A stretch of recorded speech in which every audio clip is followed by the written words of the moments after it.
Hey, you guys. Welcome back to my channel. It's Ali, your favorite eccentric SLO-mad. How are you guys doing today? I thought I'd come on and do an impromptu live. It's a little kind of dark in here, even though all the lights are on. So hopefully y'all can see me okay. So y'all, as promised, as previously promised, hold on, there we go. Yeah, I want to talk about my time in India. I was going to originally talk about Goa, but I'm kind of going to encompass this like as a whole of India thing and tell you guys why I actually left, y'all, because I was planning on staying 2 to 3 months because I had applied for the visa. I've got a year-long visa and all of that, and I was just like hyped to stay for 2 to 3 months. So let's get into why I chose to leave. The real reason I chose to leave. I'm trying to get the lighting right.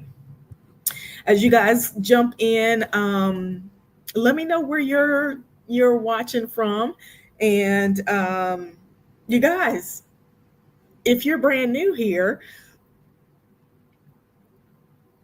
hold on a second. I just got a blank. I don't know if it popped up on you guys, if it's flittering. So we'll see. I'm in a new space, so we're gonna check and see how good this Wi-Fi is today.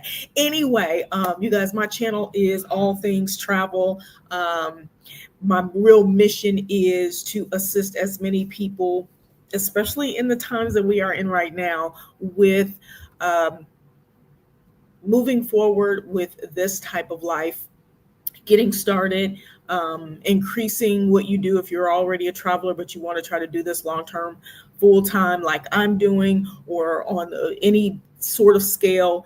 I am here to assist you and basically show you my walk and ways that you can navigate this space as well. And like I'm falling into the holes and the cracks and things like that so that you don't have to. So if traveling, starting a new journey, your family, your solo, married, kids, whatever the case may be, if you're trying to figure out how to do this, how to get started, and you want tips and tidbits of information and information on different countries and things like that, maybe places you've never considered, please click that subscribe button, that notification bell. Let me know in the comments where you're planning on going or where you'd like to go, or if your journey is new. If you're new to this channel, let me know, because I am here to assist you as best as I can. And I'm hoping that some of the information that I share with you guys is going to help you get started on your own journey.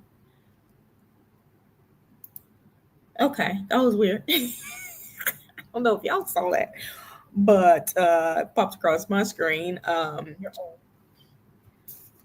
on. Okay, so it is a little dark, y'all. Let me see. Let me see if I can fix the darkness. There's not much I can do. Every light is on in this hotel room, and I kind of had this scheduled, so I don't want to cancel it. So here we are. Here we are. Let's see if we can get a little lighting increase. So there's always something, you guys. I promise.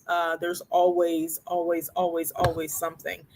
Especially when I want to do videos. It hasn't been the easiest for me as of late, but we're gonna fight through the mayhem anyway. Let me know if this is okay for you guys. It actually may be showing better for you than I can actually see. So anyway, let me know if this is good or not, y'all, and let's get into it. Anybody, first of all, ever have a desire or interest to go to India? And I'm gonna tell you first, you guys.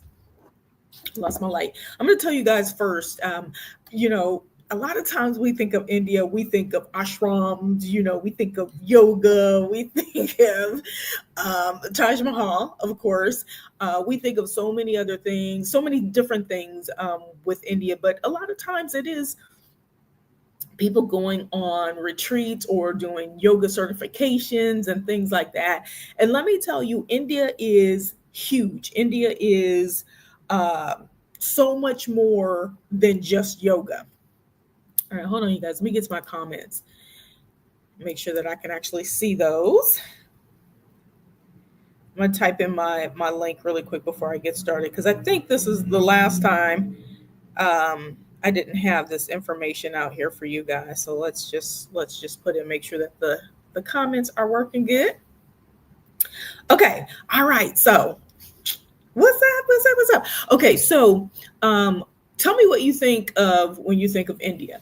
If you think anything at all, if you're a person who has considered going, don't know what to expect, really interested, this list that I'm going to share with you today should insight a little bit, give you a little bit of insight to the country as a whole. I did get to spend 4 months, almost 1 month, 4 weeks in four cities in the country. So I was in Kochi, I was in New Delhi, I was in Goa, and I was in Mumbai. The one place I didn't make it to that I had planned to go to, so I will have to go back, is Jaipur. All right. So um, let me just tell you a little bit about India. In just kind of high level kind of feel perspective. As I was mentioning, as a lot of people think of it um, in terms of like wellness retreats and things like that. And like I said, the Taj Mahal as one of the World UNESCO um, 7, 8, 9, 10 wonders of the world. I don't know how many we have now, but I think a lot of people think of it from that perspective. There's so much. India is a lot. It is a lot. Each of the cities is literally its own completely, almost completely different space. Each city has something different. But there's a certain feel for me that I got in each place that I was in. And so the things I'm going to share with you are the things that prompted me to go ahead and just boom, buy a ticket. Literally, I bought the ticket to leave the country the day before I left.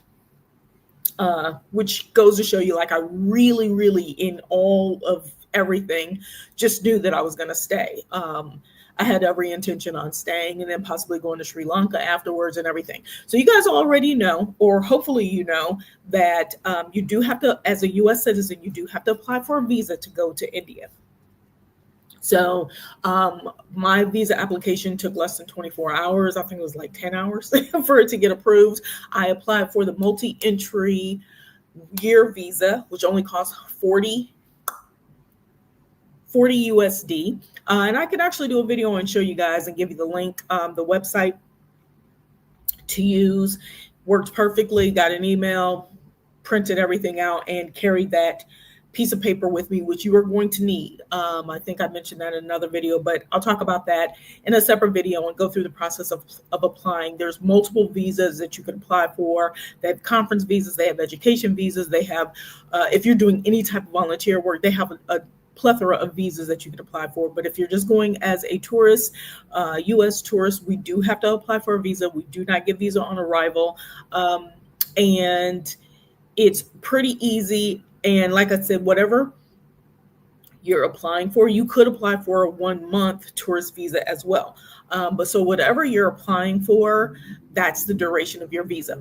Once you apply, your visa is for the term of from the date that you apply for the duration. So if it's 30 days, it's 30 days from the day you apply.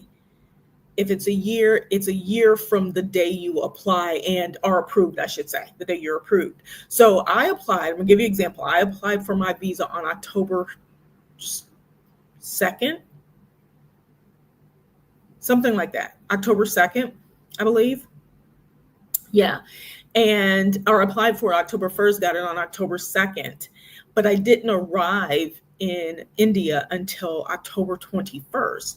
Well, the stamp shows October 21st, but the duration of the visa, so you got to pay attention. You got to make sure you're reading your passport, reading the stamp. So this applies to any place that gives you a time a number of days or whatever. You really need to know. You can't just go, okay, well, I walked into the country on this day, so I have until this time to leave. No, it doesn't work that way.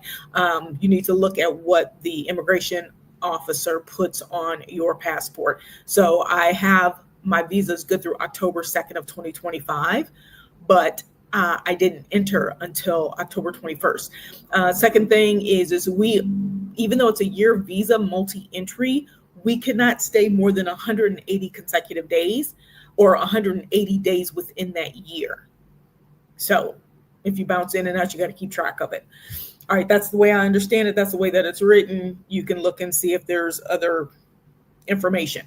Okay, so that's just a little tidbit on visa. We'll do something separate about visas. Anyway, started in Kochi, went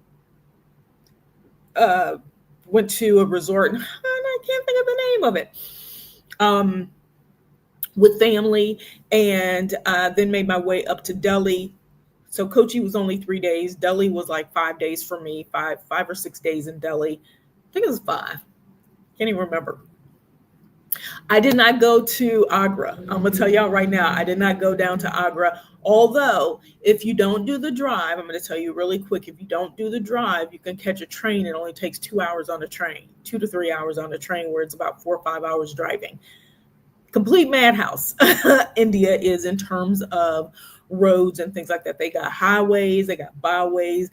I actually almost thought I was in Texas when I was in Mumbai, because of the highways are just extensive. They're huge.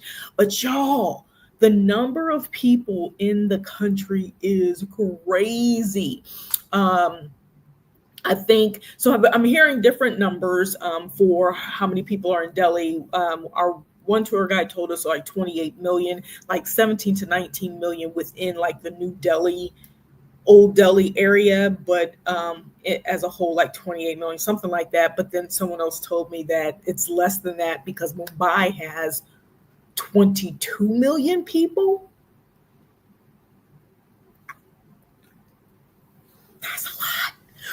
But it's not too far-fetched because Istanbul has 15 million people, right? So some of these places have a lot of people, which can be overwhelming. So part of what I'm going to share with you is the real reason why I left, but that's going to feed into things that are going to assist you guys when you're deciding where you want to go, if it's a good fit for you. Because y'all, one of the things that happens all the time is we see Instagram, we see commercials, we see Facebook, we see friends posts, we see all this stuff with people traveling, and we're like, oh my God, I have to go there. I have to go. Listen, depending on how you're traveling, the duration of how long you're going to stay, you may or may not get that same type of experience. So I kind of want to set the stage for you guys and kind of preface a few things as I'm sharing why I left, with how you should receive this information, because it can't be your one all be all answer as to why you should or shouldn't go to a particular country. All right, hold on, you guys. All right, okay. We're gonna hope the lighting is holding on. Okay, so for me, I'm just going to just put it out there as I just share with you some of the population demographics for some of these cities. That's a lot. Y'all, I grew up in downstate Illinois and then lived in Chicago for a number of years, and now in Texas. And Chicago alone, the city and the surrounding suburbs, is like 3.456 million, something like that.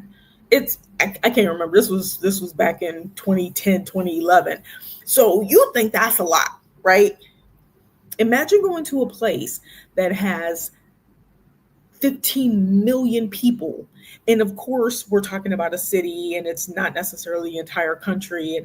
But there are some areas where people are a little bit more spread out. But all in all, it's like a really compressed space. Now, so, and this is going to kind of piggyback off of what I was saying when I was in Istanbul. One of the reasons why I left Istanbul, partly number one, is I had reached a point energy wise where I needed ease. Um, I travel a lot, y'all. I bounce in and out of places, you guys. I do this quite often. As I'm getting, I've been doing this for 4.5 years. More and more, I do like a simple space. But what makes travel less ease and more kind of um, anxious for me is when things are not as organized. And I mean that from the perspective of infrastructure, um, uh, security, immigration, things that directly impact how we enter and move about a city. And so one of the things that was difficult, or not, it was just, there was just a lot from day one, and I didn't have any issues, but some of the people I was with did have issues. Just getting through the airport, and moving about, and you every place has its idiosyncrasies. There are some airports that I just try my best to stay away from. Maybe I'll give you that list another time. I've mentioned one place in particular that I just won't go to, or I'll try my best not to fly through ever again. But I know that's probably impossible, at least not for a connecting flight. If I'm going there, which probably wouldn't, then maybe. But there are places in different cities and countries, and the way that they do things, there's just so much extra that goes into doing what an experienced person would consider to be just it makes the process heavy. And so, because I was on my fourth city when I got to Mumbai, it had started to get heavy. It wasn't an easy transition. Y'all know I talk about bouncing around planes, buses, ferries, trains in different cities. I usually hit at least four different cities in different countries that I'm in. This time, I had no desire to get on the buses. I had no desire to get on the trains. I did want to experience the train, but I couldn't get the energy that I needed to ensure my safety and my comfort in the space, right? Let me go backwards a little bit, click a little rewind. In no way am I saying anything negative about India or the people in India, because I'm going to tell y'all something which is so crazy. When you think of huge populations, the first thing you think is, oh my God, it must not be safe. Oh my God, there must be like, crime, and people are just mean and nasty. These are some of the nicest people. I have even a story to tell y'all about when I was at the airport yesterday. These are some of the nicest people I have ever encountered. And I'm talking about people that have nothing to do with anything that I'm doing. We're not purchasing anything. I'm not at the store, their grandfather's store. None of that.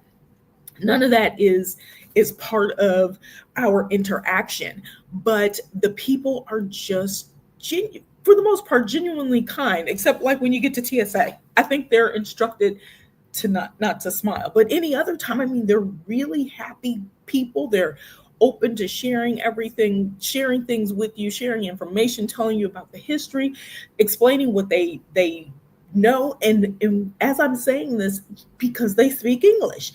And my tour guide that I ended up hiring when I was in Mumbai, he said that something that we hear a lot from locals who live in Africa, is that typically every Indian person, at least, for the last probably 20 years, 15 to 20 years, knows three languages: their mother tongue. They know Hindi, typically, not everybody. I did find that out too, and English. So they teach English in schools now, right? And so they're well versed, and many, especially of the younger ones, the younger kids, so let's say 20 and younger, have some exposure, quite a bit of exposure to English. So you're typically going to run into somebody who speaks English. So if you're at a store and you're shopping, a lot of times you'll see an older person who probably is the owner of the store, and a kid. And I think a lot of times that has to do with, the kids do the interpreting, or they're speaking because they're a little bit more comfortable or they understand. You see this in tons of communities, so it's not anything different. But I'm just telling you, just in general, is just there is a level of happiness and just goodness in people. So I'll tell you this really quick story. I was at the airport yesterday, because I just got here yesterday. So I was at the airport yesterday. And sitting and waiting for our flight, and they have these, first time I've seen this in the airport, and they weren't massage chairs like the chairs you could sit in, put a little dollar in, and you get a massage. So these were like lounge kind of chairs, and there were only two. So there were people who had been sleeping in them, in just different rotations. A couple people earlier, they left, some other people came, and these guys were literally asleep because one was snoring, and they were sleeping in the chairs. And then this couple came up and asked the guys, I don't know how they figured out who was with the people, but he was asking him if he knew where there were other lounge chairs so they could sleep. And the guy was just like, "Oh, let me go wake them up and make them, move." And it was a European couple, and they literally walked up, and the Indian gentlemen's, because it was like 5 or 6 of them, went over to his friend, two of his friends, and literally was like, "Get up! There's some other people that want to sleep." And I was just like, "That is so nice." First of all, like to just go and the couple literally took the beds. I was just like, I guess I would never do that. I would never like go and interrupt someone else's sleep and tell them to get up so that I can lay down. I don't know, I'm gonna work on some of that. But I just thought that, without hesitation, he was just like, oh, hold on, I'll get up and wake them up and you guys can have the bed. Listen, didn't know them from Adam, right? Just really courteous and kind people. So in everything I'm saying, these were just things that, for me, when I look at ease, when I look at, as I'm traveling, there's a lot of places that I do want to visit. But when I'm looking at longevity, 2 or 3 months staying in a place can be a long time. I was just trying to make it to a month. I didn't get to a month. I'm 5 days short of a month. So I didn't make it. And I had one more city, like I said, I wanted to go to, but I couldn't do any more of what I was experiencing, what I was feeling from an energy perspective. And so it was about moving around with ease and with comfort. And when that starts to dissipate or it's infringed and, getting heavy, I have to really, I'm teaching myself to pay more attention to that feeling, understand where it's coming from, because I kept trying. I went from one city to another city to another city. And I was like, okay, yeah. So now you're frustrated with a number of different things, but you're pushing an envelope and trying to force something to be something you want it to be, and it's not, right? And so one of the things that I really encourage you guys, as you're starting your journeys, considering your journeys, deciding if you want to go on these journeys, or you're just looking at people who are taking trips to different places, staying long-term, short-term, whatever, to consider these things. And this always the why. But if you're wanting to travel for any reason, figure out what things you need in order for it to be a successful journey, whatever that journey is. Figure out what things you need for it to be a successful journey. If you're traveling with more than one person, spouse, kids, parents, whatever, you need to take some paper and have everybody write down 3 to 5 things that you need to happen. And usually they have to fall in a couple of these categories that I'm gonna list out here. Things that I was experiencing that I will show in some further videos and things like that. I couldn't get the videos pulled up so I can show them on the screen at the same time, but I'll have that working for next time. And then from there, that helps you kind of identify which countries you want to go to and why you want to go. And then also making sure that you've got some flexibility in your schedule should things not be going the way that you expect them to go. Okay. All right, hold on, you guys. Let me see if I can make a little adjustment with the light. Um, okay. That's what happens when you're determined to keep your video times off. All right. So one of the things again that it doesn't necessarily bother me, um, but it plays a big part in there being a level of comfort overall, right? And like I said, one thing is population, how crowded a place is. Because if it's super crowded, what I find is I'm my head is always on a swivel. So I'm always paying attention. If even if everybody's nice, like I still know to be mindful. One thing I'm gonna tell y'all, this is just so crazy. Being in India, it was like, I mean, you could be walking down streets that there's so much infrastructure and so much development and there's slums everywhere. And slums is such a harsh word to me, but that's a term that they even use. And when you look it up, you'll see there's like hundreds of them. The guy said 200 slums in Mumbai alone. And I can even show you guys how to find this on the map, how to find them. So when you're looking for apartments or you're looking at hotels, where to stay, you know how to identify these areas. Okay. So uh, one of the things that I will say is the first day I got to Mumbai, I ended up being on the street. And they don't tell you this when you get a hotel, right? So this street was completely blocked off, completely gutted. They had dug up the street. It was just a whole, but it was just in the mix of everything, right? And God, it was just a lot. It was almost overwhelming because I was looking for the space to be, and I had heard about Mumbai. I'd heard that it's this way. I heard it was kind of like Delhi, right? But this was a different feel. Actually, I'll tell you which city out of the four that I went to that I liked the most at the end. But it just had that, and I think it was the frustration of getting there. I got there like 2 or 3 in the afternoon, so it was broad daylight. It wasn't a 10 p.m. arrival or anything like that, so it was daylight. But my Uber driver couldn't figure out how to get down the street, and he lives there. And I'm looking at the map, and I'm like, why don't you just go around?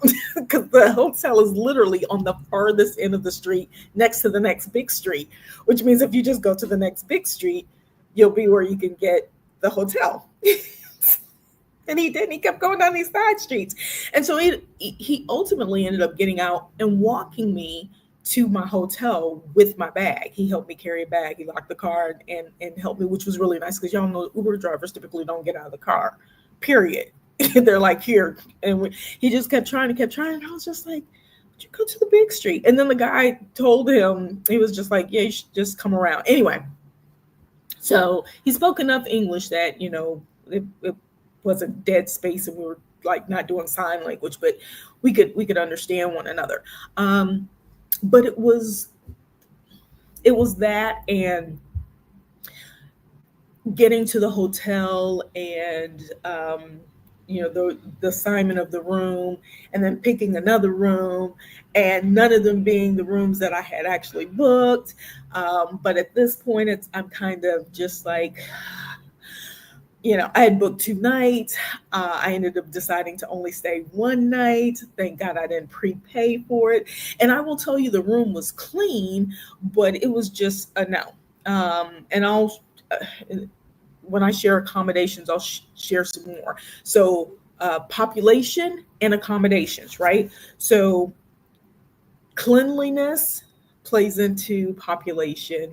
crowds of people play into, the population aspect of it, and then accommodations. So those are usually the very first things outside of like leaving the airport, because the airport thing, immigration and going through all of those different things, um,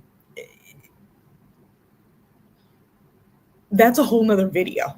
Because when you land in a domestic flights, you don't have to go through anything. You don't have to, it's just getting onto the plane, which that really should have its own video so I can explain this entire process, about how India kind of does their TSA and stuff like that. It's not like it's different from any other place, but it's just something to know. And so that's at the end. That's one thing that was kind of like my final cringe of, I don't have any more bandwidth. Like I don't have any more cycles left to churn in this to go to another city, especially flying, which is why originally I had considered taking some trains and buses.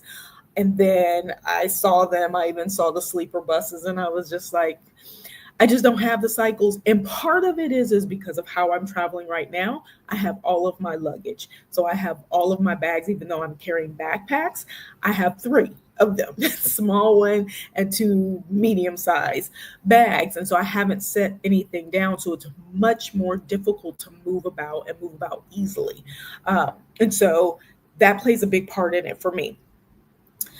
Another thing that plays a big part in ease for me is scrutiny over how women dress and how women present themselves, and all the rules and things around women being in spaces or not being allowed in spaces, or what's customary. And nothing against any culture, religion, or anything like that, but that is something that I've spoken about it many times before, that gives me a little bit more angst.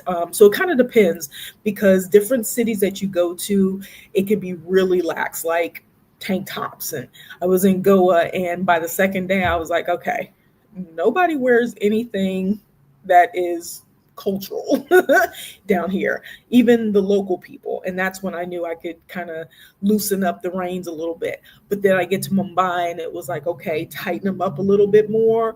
But then, it's kind of just trying to be mindful of all those things. And sometimes, for me, that may just not be the headspace I'm in to always be thinking about it, right? And so that was another thing that played into, okay, you want to do 2 or 3 more months of this, right? The next thing that came up for me is pricing. What's the cost? Now, right now, this is just so you guys know, this is busy season in India. So busy season starts around October until like March, something like that. So October, November, December, February, March. So yeah, there's 6 months starts in October. And so I'm like right at the beginning. And you guys, so as a budget traveler, or, budget conscious traveler, that's what I should say. As a budget conscious traveler, I am, and having had so much experience traveling and being in different places and renting different apartments and houses and hotel rooms and different things like that, I have kind of an expectation in my head of what value, like what I'm paying for. And I understand it's not always going to be the same, because it just depends on where you're at. I get that, right? But I do have this set level when it comes to places with a little less infrastructure, or kind of their systems are set up a little bit differently. There's an expect, like I struggle with paying $100 a night for a 14-meter square room. Probably smaller than that, probably 10 meters, where you got to kind of scooch around the bed. I struggle with even 50. I struggle with, things not being clean, and you're paying $80, $90 a night for some of this. And that's cheap. That's cheap. That's you in the hood. You know what I'm saying? Or everything is the hood, which you'll see in a lot of different places. You can be in Cairo and at the Four Seasons and walk outside the Four Seasons and the entire road is tore up right in front of the Four Seasons with a bellhop and everything. Experience that, So I get it, but these are the things that I have to start paying attention to, and it's those things that start to kind of work, into what do I call it, my energy bank. Um, and so when I started counting, tallying up these things. I'm in my third city, and okay, it's this way, and or struggling to find food, but everything is called vegetarian. Everything is, um, pure veg. I was like, oh, I'm gonna be in heaven. Not one thing is ranked over a 3.8 for their restaurants and their food, and these are actual restaurants. And I'm just like, okay, I know I could wing it and try it out, but you just those are some of the things. So the accommodations, the prices for accommodations, and then the prices for food, and then the cleanliness of food, which uh, everything in restaurants, the presentation is great, the service is just exceptional. They plate they will plate your cereal for you if you want them to. Just exceptional. So none of that, but it's the underlining, can I trust eating whatever? And I normally never think about this stuff, you guys. Normally, I mean, I think about it, but I don't really dwell on it. But there were so many people of Indian descent that were just like, no, you're better off eating at this type of establishment, this type. And I'm like, okay, y'all are usually the ones that are like, it's not that bad. It's not that bad, or this is fine. Don't believe this. I mean, every person was just like, yeah, you probably shouldn't eat. And I was just like, okay, I just want some fruit. I want fruit and vegetables or whatever. And so I did find, luckily, almost every place I went to, um, from Goa on, when I left my friends and family in Delhi, I ended up staying at places that had amazing, but like 4 to 5 star restaurants, and they were westernized style restaurants and things like that. And so, which you'll find lots of those things, but you can't tell until you walk into them. So it was kind of, frustrating from that standpoint. Why? Because it's like, well, get an apartment and then cook your own food, which is what I would love to do. But oh my goodness, that was difficult. I do have some contacts though for next time that I go, because most of the places that would be great for renting for 2 to 3 months and be, really nice, have a full apartment, full kitchen, everything, are better to rent off season, because then you can get them for a month or two in advance. During busy season, they don't want to rent for a month. They're not going to rent at a $400 a month rate, a $500 a month rate, when they can make $400 or $500 in 3 days, during busy season. So totally understand. I just personally am not paying for, $200 or $300 a night in some of these places. And that's what it was. And they weren't necessarily worth it. I can give you guys also low, medium, and high level hotels. A lot of places, if you wanted a good hotel, you're spending $200 to $300 a night for a good hotel room. And it's busy season. I get it. It's busy season. So those things started to play. And I was just like, I don't want to be bouncing around to multiple places. I was in Mumbai for 4 days. Gosh, was I even there for 4 days? I think I was there for 3 days. For 4 days, 3 nights. I stayed in 3 different hotels. 3 different hotels. The last one was ultimately the best overall. The second one was just overly expensive. And, it's just the price that you have to pay for the time that you go somewhere. So that was another thing that kind of, it created more anxiety, because it was just like, so now I'm just going against all my principles to be here, and everything else was stacking up against, this unperfect timing, you know. Um, Also, like, variety of places to go, neighborhoods to walk around, parks. I love open air spaces. I love being able to go to a beach and walk around. And each place I stayed in, it was either very clean and open, and lots of free space on the beach, or as soon as you hit the beach, it was so crowded. I was just like, how are they fitting these people in these chairs on the beach? Different things like that. And so for me, when it starts to kind of eat up my, I don't know, inner peace, so to speak, that's when I have to decide if it's time to go. And so as the time kind of progressed on, and I stayed like a week and a half or so in Goa.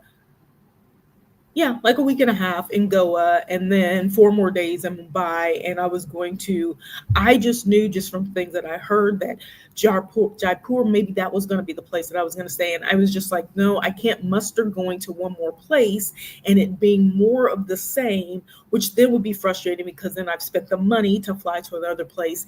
And they have cheap flights, but it's not cheap if you have a bag, and it's not cheap for like last minute flying. But I think a lot of that again plays into the fact that it is busy season. So, it looks like you can get $30 flights, $40, $50 flights, but I spent like $150 each time I flew. So if I'm flying every 5 days, every 3 to 4 or 5 days, that starts to add up, right? And so I have to be budget conscious. I have to be conscious, because I do have a budget that I try to stay within. And usually I'm only thinking about housing. I'm not thinking about, $2,000 to $3,000 in flights per month.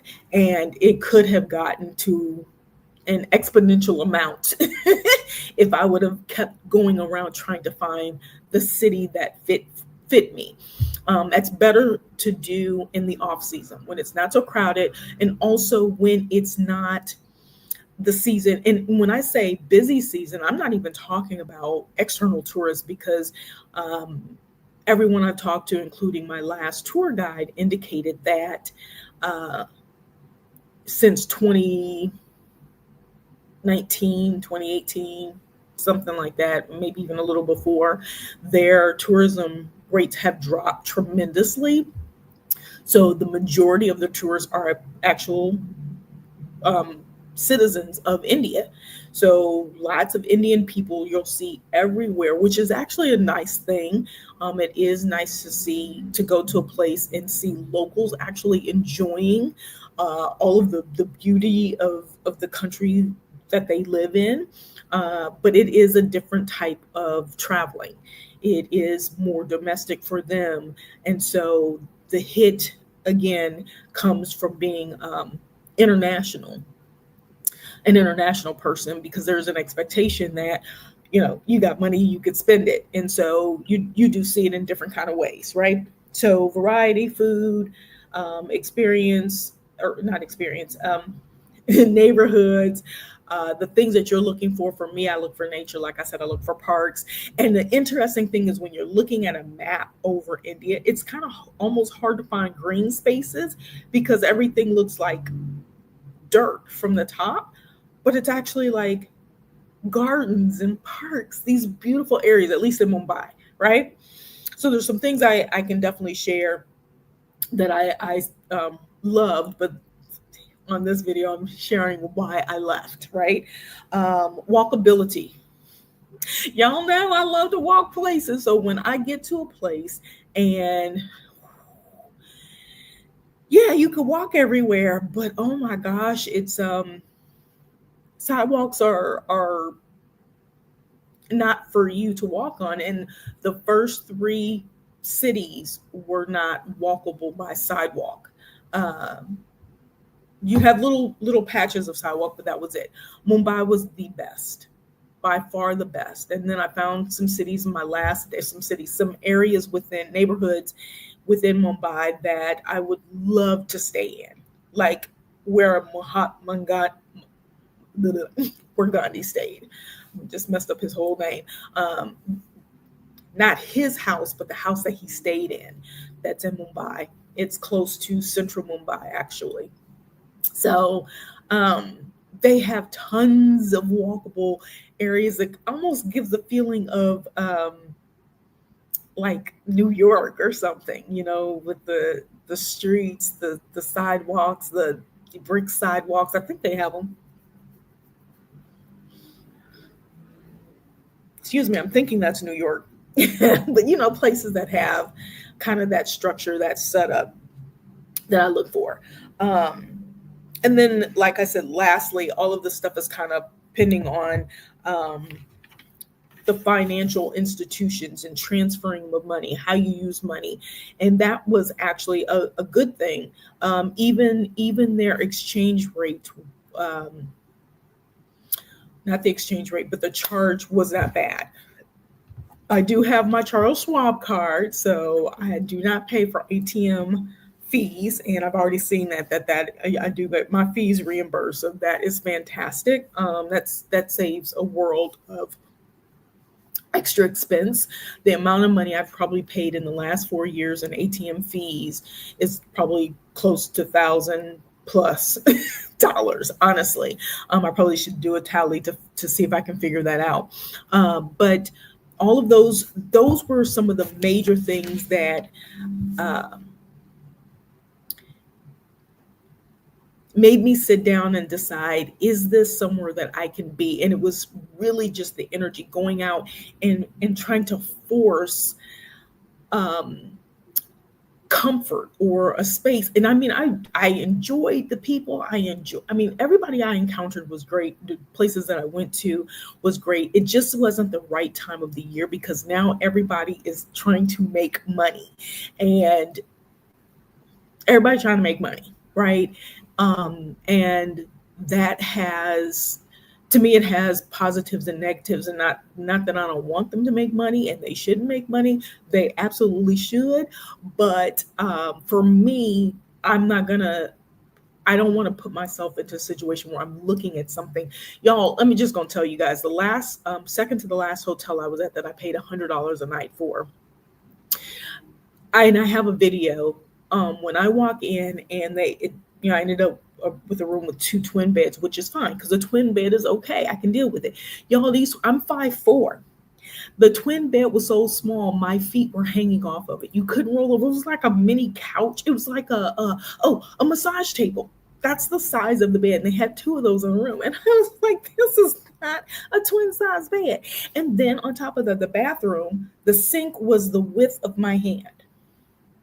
Not one of those round sinks, but it was a little square baby sink. And I've only had that one time before in my apartment hunting. I think that was actually in Istanbul. And then the shower, it wasn't even a real shower. The shower was next to the sink and it just sprayed all over the bathroom. The toilet got wet. That's one of the things that I cannot stand. It's just one of those things. I can't stand it. And and so I was just like, boy, it's not going to get any less expensive and more, modern amenities for my dollar. Is not going to, the cost is not going to decrease. It's going to start to increase as they get more and more into their busy season. And so I was just like, rather than keep playing these games and trying to bounce around and find what kind of accommodations I can work with, and then finding locations, because like I said, then I started finding where the slums are. And let me tell you guys about the slums really quick. I walked through one on accident. Because I just be walking and I'm like, I know which direction I'm trying to get in. And sometimes I use my phone, but then I put it away and I, just have my earbud in my ear telling me where to go. But I ended up making a left somewhere and I ended up in a slum area, slum neighborhood. And I was walking through and they were kind of looking at me like, man, what you doing here? Nobody bothered me. Nobody harassed me. I smiled at some people and I made my way right on out and figured out how to make a circle all the way back around to where I was originally, well, not going, but where my hotel was.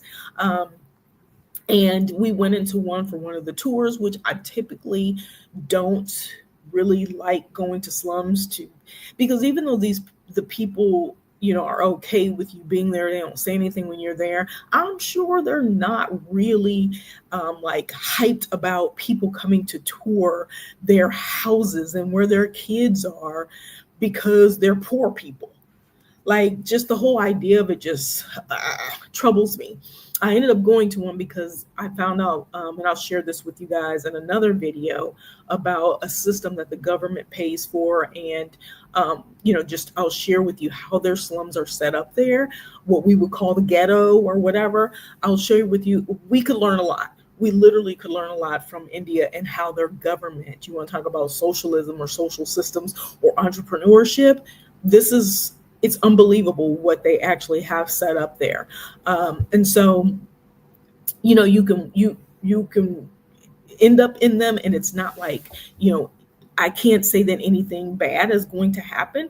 You could walk around at night. I walked around at night by myself to and from, obviously not late, but once it gets dark, it's dark at 6:37 p.m. you know, you're walking around, and Uber works fine there, in Mumbai, not in every city. But yeah, I didn't have any of those types of issues or concerns. But I also was only there for 4 days. So my experience is limited to the amount of time that I, physically was present in the city. Would I go back? I would go back to India. I will go back to India. I do plan on it because there's at least one other city that I definitely want to see, and I may make my way to Taj Mahal. I don't know. I may or may not. But I'm going to tell you guys my out of the four cities that I went to see, which one I like the best, and kind of surmise this, like put this all together for you guys. The part of the reason why most of us are looking to travel is because we're looking for a space of ease. We're looking to regain some sanity from what's going on. A lot of people are, stressed about what's happening in the world, specifically in the US. A lot of people are conflicted, confused, looking for some clarity, looking for some peace. And for me, travel has always been a thing that has brought me peace. And so for me, I had to leave India because my peace was like depleted from every aspect. From, I got to take a flight, got to go through. And I thought I had everything down until this last flight out. I'm short a whole bag, not a whole bag, but like a bag within a bag of stuff. But just the intensity, the intense level of things, how I ended up where I am now. I'm in Thailand. It was because of ease. It was because it's a no-brainer to fly here.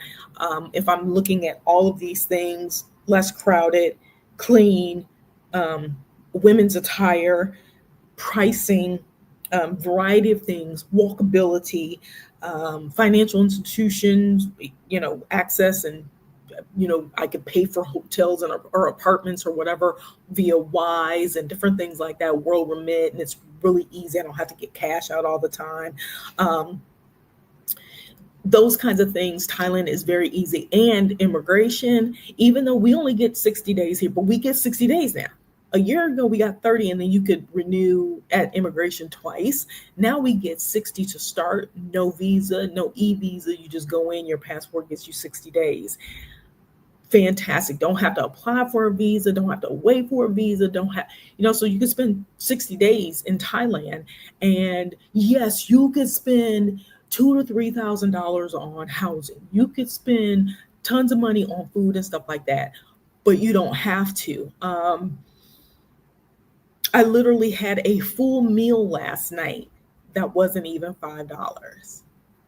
Well, actually, no, let me take that back. I had a full meal. It was a little over $5. let me just say that. Hold on, I'm gonna tell y'all. I have to do my exchange converter. If you guys need a converter, let me know. Because there's a good one. Hold on. Okay, it was probably closer to $11. Hold on. It was 340. Okay, 9.77. So it was under 10 bucks, and I had like two plates of food, some tea, cookies. Well, they gave me the cookies. I didn't ask for the cookies. She gave it to me, so I had to eat it. Anyway, and that was, I had overeaten because I hadn't eaten all day, but it was a salad. I could have been fine with the salad because it was so much of a salad, and I could have or been fine with the noodles that I ended up getting.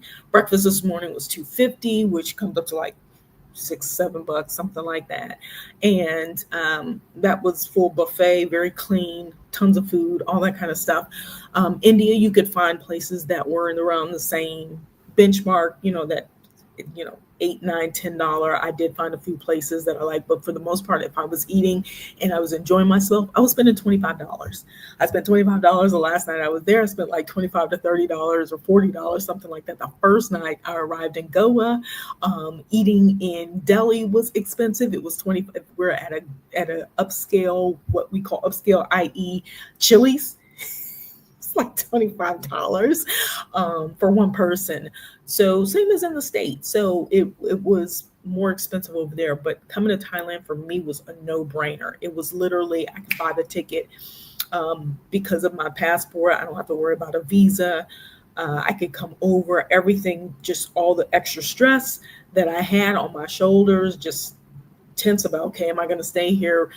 Finding a place, getting to the hotel that I'm at, it's just, the room is humongous, and I'm paying $32 a night for it, with a real shower, real sink, real countertops, and like a mock kitchen. It just doesn't have a microwave or a cooktop, all of this. So all of that kind of just becomes settling so that I can sit and get things done and not be stressing about, okay, I'm out of my budget again. I'm over budget. I'm trying to do this hard to explore and do some of the touristy things that you might want to do to share with people if you're trying to stay within a budget. Because I mean, at the end of the day, when you're moving and you're just getting started, unless you have an endowment or you've got all this money set up, or you are on a pension, some sort of retirement or something like that, you're going to be counting that coin and making sure you're not going over, because you can spend it so quickly, y'all. It's so easy to go through $3,000 to $4,000 a month. It is so easy. And with all that was happening in India, I will do a tally video about how much I spent in India, including laundry. That cost me almost $200 for one load of laundry. So it's not India's fault per se, but it was a lack of understanding on my side how much a place was going to charge me. And so those are things I just don't worry about here. I can now go and get massage for $10. I can go and get my nails done. They're okay. But go and get my nails done. I can, do excursions. I can use Uber. Uber in India or rideshare in India was really cheap too. But little things like that, don't add up as quickly, and the service is on par with what you're paying for. The services that you're receiving, I'm sorry, the accommodations that you're receiving are on par with what you're paying. And so that's why I left. That's the real reason I left. It was just a mountingness of, this isn't balancing out for me. And I am not a person who does crowds anymore, not like that, not where just you're neck and neck just with stuff everywhere. And I'll show you guys video. Everybody is super nice, but sometimes it's just too much. And it was when they say sight, sound, just alertness, and just, everything is kind of coming at you. It does. It's not horribly bad, but if you're seeking peace, Delhi is not a place to go for peace, unless you're really out in the outskirts, and I don't even know where that would be. Goa's not necessarily the place. They say south. I didn't go all the way south because there was always something that was happening, that just number of things that occurred during this trip that just kept telling me it's time to go. And then Mumbai, more so. So my city of choice out of the four that I stayed in, because I'm kind of getting there, I was going to say it. So let me just go to that. The city of choice, the city out of the four cities, Delhi. We didn't really stay in Kochi. We were in Gokulam. I think that's how you say it. Goa and Mumbai. I would actually come back to Mumbai. I actually liked Mumbai. Even with the 200 slums, I liked Mumbai. There's a waterfront, there's city, there's excellent dining options, nice hotels, parks. There's areas that you can easily walk to. It just, even though there's more people, it felt cleaner. It felt more spacious, more spread out. Um, it was just a little, it was easier. But it was not easy enough for me to stay. But that would be the city that I would pick, that I would go to. So anyway, you guys, I wanted to share that. That's kind of a twofold of reasons why you would travel for ease and how to figure out what type of travel would be create the ease that you need, or at least not destroy the ease that you're looking for. These are some of the things that I look at. And I'll note these, what they are in terms, population and cost and all those kinds of things. Those are some of the things that I look at first. So I always say, make sure you know what you need in order to obtain the level of success or satisfaction or happiness, however you define it, for your journey. And then start looking at places that kind of match up with what you're looking for. And if you don't know, that's when you set sail and start taking a look and pop into some of these places for a minimum of 5 to 7 days, 14 if you can stay longer, to really get a feel for it, before you make a decision to kind of cold turkey, just run with it. If you want to cut cold turkey and run with it, you can do that as well. There's more than enough of us out here who are already making these moves that, can share with you what our experiences are. So anyway, you guys, I'm going to get out of here. I hope that this is helpful for you guys, and shed some light on some of the nuances of an impromptu trip and journey to India, and ultimately why I decided to cut ties before my 60 or 90-day original plan to stay in the country. All right, y'all. So again, if this kind of stuff is helpful for you guys, click the subscribe button and notification bell so you know when I'm posting another video. Hopefully we'll have better lighting next time when I'm posting another video, going live, and what's coming up next. And that way you'll get the notifications when that stuff is going to happen. All right, you guys. So I'm going to get out of here. Y'all know the drill. Doodles and noodles, peace and hair grease.